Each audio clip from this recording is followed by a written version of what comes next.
Olá pessoal, tudo bem com vocês? Sou o Luan Nunes, técnico da Alto Chapada, e atualmente trabalho com um projeto de vento em polpa, que é o fruto da parceria entre o Instituto Votorantim, a Votorantim Energia e a Alto Chapada.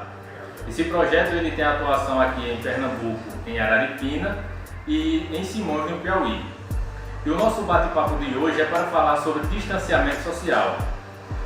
Porque falar sobre isso hoje, em tempo de pandemia, essa é a maneira mais eficaz de reduzir os índices de contaminação do coronavírus. Então, esse distanciamento ele ocorre de duas maneiras: ficando em casa isolado com sua família, saindo apenas para situações específicas e emergenciais, como por exemplo, ir a consultas médicas, farmácia, supermercados, e em situações do dia a dia, do cotidiano, que não dá para adiar. A segunda maneira é mantendo uma distância razoável aí de 2 metros de uma pessoa para outra quando tiver que sair de casa nessas situações citadas agora há pouco. E também utilizando máscara, álcool gel e lavando as mãos com água e sabão sempre que possível. Fazendo isso, a gente vai garantir com que o contato de uma pessoa com outra diminua e, consequentemente, os índices de contaminação também vão baixar.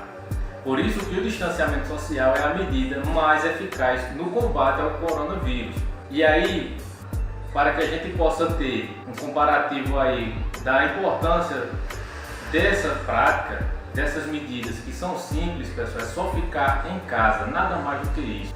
O quanto é importante uma única pessoa contaminada, um João, um José, que acha que isso é bobagem, que não tem necessidade, que já passou, que não existe doença, que não está transmitindo para ninguém, e sai de casa desprevenido e com o vírus contaminando outras pessoas. Em uma única semana, o seu João pode contaminar de 2 a 5 pessoas.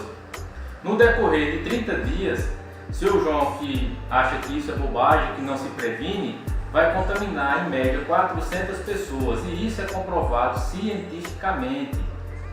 Então já imaginou você que não se cuida, que acha que isso é bobagem, contaminou aí em média 400 pessoas, se estiver contaminado, que não se cuidou, adquiriu a doença e repassou, respingou em 400 pessoas. Foi o causador da morte de alguém por não ter se cuidado, não ter respeito ao próximo, não ter amor ao próximo e nem a si mesmo.